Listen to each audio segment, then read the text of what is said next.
físico, social y mental, y no solo la ausencia de afecciones o enfermedades. Radio Sonora presenta Consultorio en Directo, donde el contacto con médicos y especialistas es parte de nuestro servicio a la comunidad. ¡Comenzamos! Hola, ¿cómo están? Qué gusto estar con ustedes en este bello viernes, en este inicio de fin de semana, en Consultorio en Directo, su programa médico de Radio Sonora. Soy Yolanda de Belderrain, le saludo con muchísimo gusto, dándole los números en cabina 6622-220141 y vía WhatsApp 6628-472364.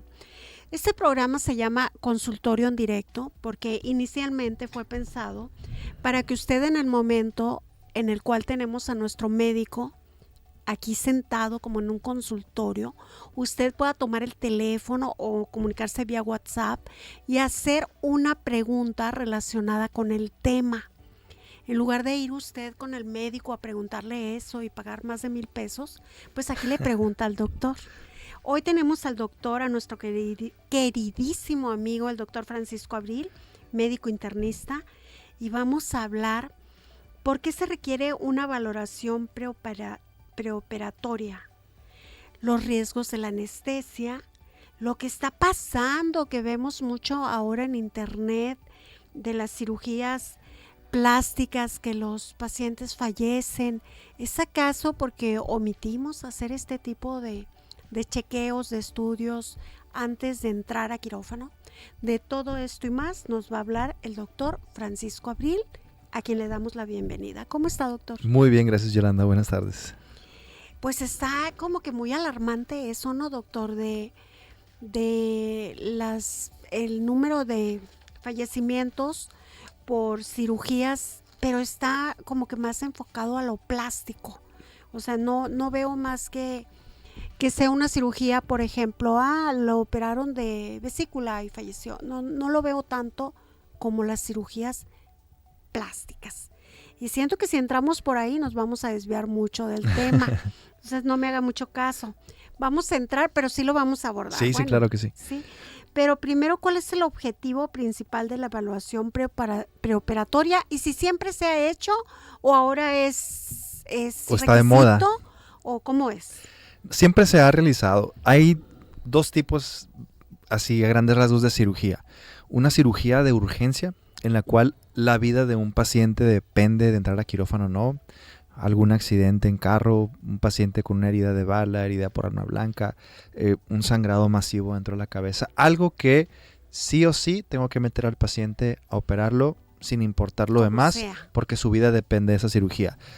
Obviamente en esta situación no nos van a decir, oye, valora al paciente a ver si puede entrar al quirófano. Ahí tiene que entrar al quirófano, no hay de otra opción. Y tenemos las cirugías electivas, que son como cirugías programadas.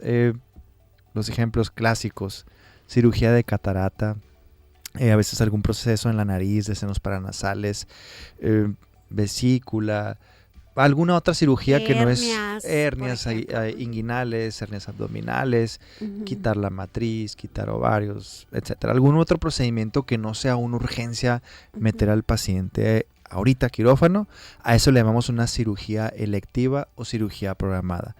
Teóricamente, todo paciente que tenga 40 años o más, antes de algún procedimiento quirúrgico o incluso algo tal vez donde no hay cortadas, por ejemplo una endoscopía, colonoscopía, pero que involucren cierto grado de anestesia, el paciente por ley requiere que previamente se le realice una valoración preoperatoria. Esto es para cumplir varios objetivos. Primero, ver si el paciente es candidato al procedimiento en el momento, es decir, si no hay ningún problema en que se lleve a cabo la cirugía. A veces que llega el paciente que lo van a operar de una hernia, en la hernia de disco, columna lumbar, etcétera, y pues se hizo estudios que forman parte de la valoración preoperatoria que ahorita vamos a mencionar, y trae 400 de azúcar y no, pues es que yo no sabía que era diabético. Entonces, por ejemplo, en ese tipo de pacientes preferimos, ¿sabes qué? No es una cirugía urgente, vamos a controlar primero tus niveles de azúcar, porque si te operan con ese azúcar que trae, hay un alto riesgo de dehiscencia de la herida, es decir, que no pegue bien la herida, de infecciones posquirúrgicas o de cualquier complicación, se incrementa con esas cifras de azúcar tan altas. Entonces, determinamos en la valoración si el paciente es candidato a la cirugía o no en ese momento. Establecemos una serie de recomendaciones para, durante y después de la cirugía con la finalidad de evitar complicaciones al máximo. Y aquí vamos a hacer un paréntesis porque toda cirugía, aunque sea un procedimiento muy sencillo, puede tener complicaciones. ¿Cuáles son las principales complicaciones? Riesgos con la anestesia y sangrado. Obviamente el sangrado va a depender de acuerdo al tipo de cirugía, ¿no? No voy a esperar que me sangre igual una cirugía de revascularización coronaria, de poner arterias nuevas en el corazón, a una cirugía laparoscópica de la vesícula. No tienen ninguna comparación. Entonces, el riesgo del sangrado va inherente al tipo de procedimiento que se tenga que hacer. Algunas eventualidades anatómicas, a veces hay ciertas variaciones o variantes en la anatomía del paciente que hacen un poquito más complicada la técnica quirúrgica y que en ocasiones puede haber un sangrado mayor al esperado porque cada cirugía tiene un sangrado estimado, ¿no? O las pérdidas estimadas que ya sabemos, una cirugía de la vesícula pues sangra 50 mililitros, una cirugía de cadera, ya tenemos algo establecido que sabemos unos parámetros más o menos cuánto va a sangrar un paciente. No son completamente exactos, ¿no? Porque cada paciente es distinto, a veces puede haber problemas en la coagulación que el paciente no sabía, o tomaba medicamentos que hacen que las plaquetas no se peguen tan bien, etcétera, que son factores que también vamos a ver ahorita. Entonces, el sangrado es un riesgo inherente a toda cirugía y el más importante, los anestésicos. No podemos saber cuál va a ser la respuesta de un paciente ante algún medicamento anestésico. Vamos a mencionar el más común, el fentanil, que es completamente distinto el uso médico al uso de drogas. Pues o sea, es un fentanil distinto, es de grado farmacéutico, etcétera. A lo mejor a 10,000 personas el fentanil no les provoca ninguna reacción adversa, pero a un paciente le cae mal y puede alterar la respiración, el corazón, etcétera. Entonces, todos los medicamentos anestésicos hay que tomar en cuenta que pueden tener cierto riesgo. Por eso, toda cirugía, aunque sea un procedimiento menor, puede tener alguna complicación. De eso debemos de estar bien conscientes del lado de los pacientes y también nosotros como médicos siempre explicar al paciente, ¿sabes qué? Es una cirugía de esta manera, se realiza así, este tipo de anestesia, pero aunque las cosas estén bien, los estudios preparatorios están normales, todo procedimiento puede tener alguna complicación. Esas son las dos cosas a tener muy en cuenta ante cualquier cirugía, más si es un procedimiento estético, porque un procedimiento estético yo no estoy en contra de. Si los pacientes se quieren hacer algún procedimiento estético y eso les va a mejorar su autoestima, etcétera, adelante. Pero hay que tomar en cuenta que no es una cirugía obligatoria o de la cual tu salud dependa del procedimiento, ¿no? Entonces también pues todo procedimiento, toda entrada a quirófano conlleva riesgos. Y volviendo al punto, ¿qué más vemos en la valoración preoperatoria? Muchas veces también nos sirve como parte de un chequeo general, porque hay pacientes que tienen meses o años que no se hacen estudios. Y nosotros para la valoración preoperatoria pedimos laboratorios que incluyen una biometría hemática, función de los riñones, tipo de sangre y coagulación, para darnos una idea muy general del panorama de salud de un paciente, además de un electrocardiograma y radiografía del tórax. Con esto, en conjunto y la revisión del paciente, nosotros damos como una conclusión. El riesgo de la cirugía, ¿cuál es? El riesgo va a depender, bajo, intermedio o alto, va a depender del tipo de la cirugía. Una cirugía, por ejemplo, un aneurisma de la cabeza es una cirugía de riesgo alto. Una cirugía del pulmón, del corazón es una cirugía de riesgo alto. Y así, cada cirugía tiene su clasificación en base al riesgo que tiene el puro procedimiento. Y después tenemos una serie de categorías o clasificaciones que se han hecho de acuerdo a las características del paciente, a los hallazgos en el laboratorio, en el electro y la placa, y ya podemos hacer una conclusión de dar un puntaje específico de riesgo para cada paciente. ¿Existen ocasiones en que el resultado sea no puedes hacerte la cirugía? Sí, varias veces. ¿Cómo? No es así de que me pase todos los días, pero hay cirugías que primero platico con el paciente, le digo, no te puedes operar en este momento por esta situación puntual o por varias cosas, y también platico con el médico el cual va a operar al paciente. Le digo, ¿sabes qué? Ahorita mejor nos conviene esperarnos, vamos a corregir esto, revaloramos al paciente en 2, 3 semanas, un mes y vemos si es candidato.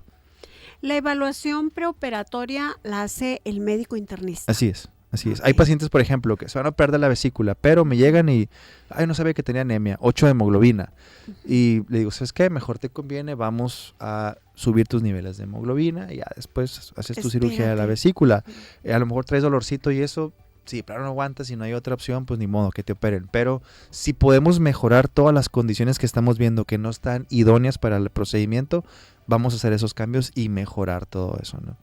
También es importante que conozca los antecedentes del paciente, en el sentido de que existen personas, por ejemplo, que retienen líquidos, y si no le digo al médico en el momento de estar haciendo esta evaluación preoperatoria, y lo que decía de la coagulación, sí. O sea, en ocasiones no es porque estés tomando un medicamento, sino que, es que mi coagulación es así, siempre soy muy sangrona. Sí, por eso siempre pedimos tiempos de coagulación y obviamente hacemos un interrogatorio del paciente para ver sus antecedentes, si es alérgico a algún medicamento, qué cirugías le han realizado, si hubo alguna complicación con la anestesia en esas cirugías, si le han puesto sangre, y muy importante, qué enfermedades activas tiene el paciente y cuáles medicamentos está tomando, porque hay veces que tenemos que suspender medicamentos, pacientes que están en terapia de anticoagulación, tenemos que hacer algo llamado terapia puente. O sea, es algo complejo, pues no es nada más decir, ya me quiero operar y listo. Hay que ver el contexto de todo eso y siempre hacer la valoración preoperatoria. Y vamos a ir a confesar nuestros pecados de también. Salud al médico. Es lo mejor, es por nuestro bien. Vamos a ir un corte rapidito y regresamos. Contacte a nuestro número en cabina 6622-220141 y vía WhatsApp 6628-472364. Regresamos después de una pausa. Consultorio en directo de Radio Sonora. Continuamos.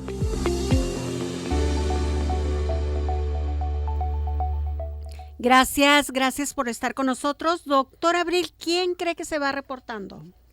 Podría ser Carlos López. Es el señor Carlos López, le manda saludos. Gracias, doctor igualmente. Abril, qué bárbaro. Qué suave que se acuerden de uno, que digan, ¿quién crees que te llamó? Voy a tratar de ser así bien consecutiva con alguien y que diga, tal día, tal hora, habla Yolanda. Para cuando entre la llamada diga, debe de ser Yolanda. Pero no lo hacemos, tenemos que sembrar para cosechar. ¿Verdad, doctor? Así es. El número de teléfono del doctor Abril, porque ya lo están pidiendo para hacerse este tipo de exámenes. Quiero decirles que no se espere al momento de que ya se va a hacer esa cirugía. Como dice el doctor, empecemos ya, porque si estamos elevados de algo o bajos de otra cosa, podernos nivelar para estar en óptimas condiciones, ¿verdad? Así es. El número del doctor Abril, 6622-103691, doctor Francisco Abril, médico internista, muy recomendado, 6622-103691. Doctor, ¿qué medidas se toman para minimizar los riesgos durante la cirugía? Principalmente la valoración del paciente previo a la cirugía, que es la valoración preoperatoria de lo que estamos hablando. Es muy importante ver los medicamentos que toma el paciente, por ejemplo aspirina o clopidogrel. Esos nos gusta suspenderlos dependiendo del procedimiento 7 a 10 días antes porque estos hacen que las plaquetas no se peguen bien. Si vamos a estar en una cirugía, va a haber cortes, hay sangrado, pues lo que quiero es que las plaquetas funcionen lo mejor posible y se peguen bien.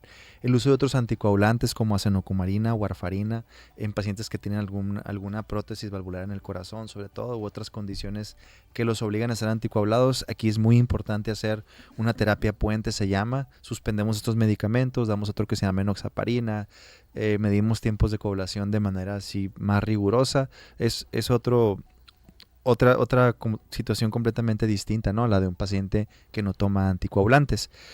Siempre es bien importante que el paciente, el día que lo vayan a operar, si su médico se lo recomienda, los medicamentos de la presión, generalmente eso siempre les decimos, tómatelo con unas gotitas de agua así nada más para que pase, o si estás tomando medicamento para la tiroides también, síguelo tomando de manera igual, con unas gotitas de agua solo así para que no se quede atorado el medicamento, básicamente.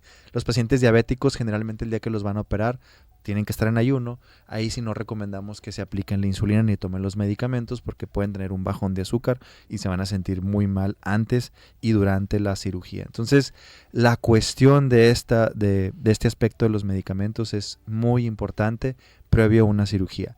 Mencionábamos al inicio que todo paciente que tenga arriba de 40 años por ley requiere de una valoración preoperatoria. También la tendencia en el momento es de que todos los pacientes, aunque me llegan pacientes a valorar entre los 20 y los 30 años que van a cirugías plásticas sobre todo, el cirujano plástico ya pide una valoración preoperatoria aunque mi paciente no tenga 40 años o más. Yo quiero estar seguro que voy a hacer un procedimiento en un paciente que está sano, que está en las mejores condiciones para operarse. Esto es muy importante. Y también los pacientes que van a algún tipo de procedimiento bariátrico, manga gástrica, bypass, bipartición, etcétera, también nos los están enviando, a pesar de que no tengan 40 años, los cirujanos bariátricos les piden todo el protocolo preoperatorio para hacer una cirugía segura, ¿no? Esto al final de cuentas nos da la seguridad de que el paciente está en buenas condiciones, le da tranquilidad al paciente y le da tranquilidad al equipo quirúrgico que están operando un paciente sanito. También es muy importante el electrocardiograma que hacemos antes de la cirugía, porque a veces el paciente ni siquiera sabe que tenía una arritmia o que tenía algún problemita en el corazón, que algo que sugeriera falta de oxigenación en algún área del corazón. Eso lo podemos detectar también antes en algunas ocasiones, y a veces pedimos estudios más a fondo antes de la cirugía, ¿no? O sea, es que este paciente hay que hacerle un ecocardiograma antes, hay que hacerle un angiotac de arterias coronarias porque parece que una arteria puede estar tapada, y si el paciente no se hubiera hecho esos estudios, pues no sabemos, y al rato ahí andamos metidos en broncas en el quirófano, ¿no? Corriendo. Sí. La cuestión de la anestesia es muy importante. Hay varios tipos de anestesia. Hay anestesia local, la clásica anestesia, lidocaína generalmente, por ejemplo, para quitar alguna bolita de grasa de la piel, lipomas, etcétera. Hay algunos procedimientos que llevan anestesia local. Hay otros procedimientos que además de la anestesia local llevan a lo que se llama sedación intravenosa, es decir, que ponen medicamentos por la vena para que el paciente esté medio adormilado. Ese es un tipo de anestesia muy común. Generalmente se utiliza en procedimientos menores, de cirugías de los ojos, de catarata, de lipomas, de cirugías que son así como superficiales, que no entran a cavidad. Se utilizan esos tipos de anestesia generalmente. Viene otro tipo de anestesia, es la famosa raquia o el bloqueo, ¿no? Este es que se hace acá atrás en la espalda, en la columna lumbar. Ahí se duerme generalmente el área donde se va a trabajar, de ahí hacia abajo, ¿no? Por ejemplo, del abdomen hacia abajo, todo está dormido. Esa es la famosa raquia o es un bloqueo lo que se hace. Está la anestesia general también, que aquí el paciente lo duermen por completo y le ponen un tubito mientras dura la cirugía. Ese tubito va de la entrada de su boca a la entrada de sus pulmones para que el paciente esté respirando a través de una máquina, de un ventilador, pues. Esa es la anestesia a la que todos los pacientes le tienen más miedo porque dicen, me van a dormir todo. Bueno, hay cirugías que es imprescindible que se haga esto, cirugías de la cabeza, del corazón, de los pulmones, cirugías laparoscópicas del abdomen. Se tiene que hacer este tipo de anestesia y no hay opción. Por eso también pues, es importante revisar que todo esté bien antes de someter a un paciente a esto. Y también hay algunos tipos de anestesia que se llaman regionales. Están muy en boga ahorita pacientes que los van a operar del brazo, una fractura del antebrazo, que van a poner material y todo eso. Nada más se anestesia desde la parte de arriba del hombro hacia abajo. El paciente está completamente despierto en la cirugía. Y eso pues nos da una recuperación más rápida, ¿no? Obviamente menos riesgos, etcétera.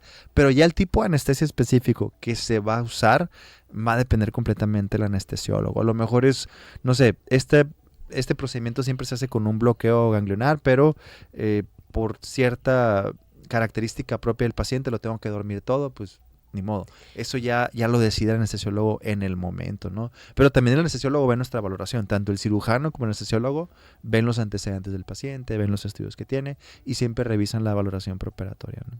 Doctor, y las personas, por ejemplo, que son muy nerviosas, ansiosas, que dicen, no, a mí duérmeme antes de colocarme la sonda, por ejemplo, no quiero saber nada. No necesariamente te tienen que dormir profundamente, completamente, sino así como dices, si es un bloqueo, algo regional o la raquia o lo que sea, pero te pueden a ti como dormir un poquito para que no estés nerviosa? Sí, una sedación, se llama algún tipo de sedación, no una sedación profunda, pues una sedación leve, así como tener la luz a la mitad, ¿no? Así como a media luz. Sí, eso depende mucho, pues obviamente de la valoración que es el anestesiólogo también antes de la cirugía, y él va a decidir definitivamente, pues es el experto en qué tipo de anestesia le voy a dar a mi paciente. Eso es tarea completamente de pero es mucho mejor así que te ceden un poquito a que tú te impongas y digas, es que quiero anestesia general. Sí, lo que el anestesiólogo decida o le plantea al paciente, esa definitivamente va a ser la mejor opción para el paciente, ¿no?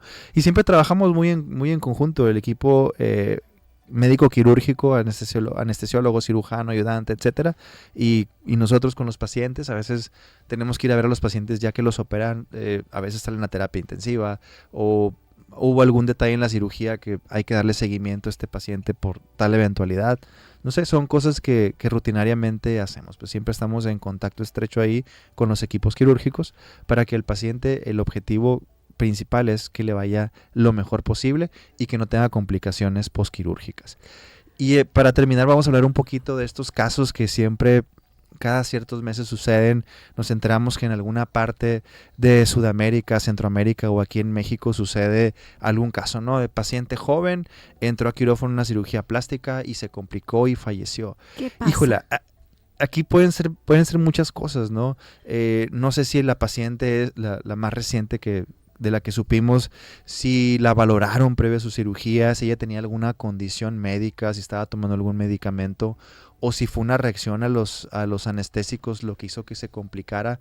Es algo bien complejo determinar qué fue exactamente lo que sucedió. Tendríamos que ver exactamente qué fue lo que pasó antes y durante la cirugía para determinar, pues, saber qué ocurrió, ¿no? Son tragedias, la verdad, que obviamente ningún equipo quirúrgico se quisiera enfrentar. Así es. Pero son situaciones que ocurren. Lo están saludando de Agua Prieta. Sí, estoy viendo saludos desde Agua Prieta. Dicen que está excelente es que el doctor de verdad muchas gracias. Es maravilloso como explica, porque nos hace viajar por nuestro cuerpo y conocer y todo. Doctor, ¿has dado clases de medicina? En algún momento, cuando estaba haciendo la especialidad, sí tenía algunos grupos ahí de estudiantes de medicina. Porque es genial, se te entiende, aprende uno. Doctor, llegó el momento de despedirnos, te damos las gracias. No, gracias a ustedes. Gracias. Que tengan buen fin de semana. Que repita su número, dicen 6622-1036-91, doctor Francisco Abril.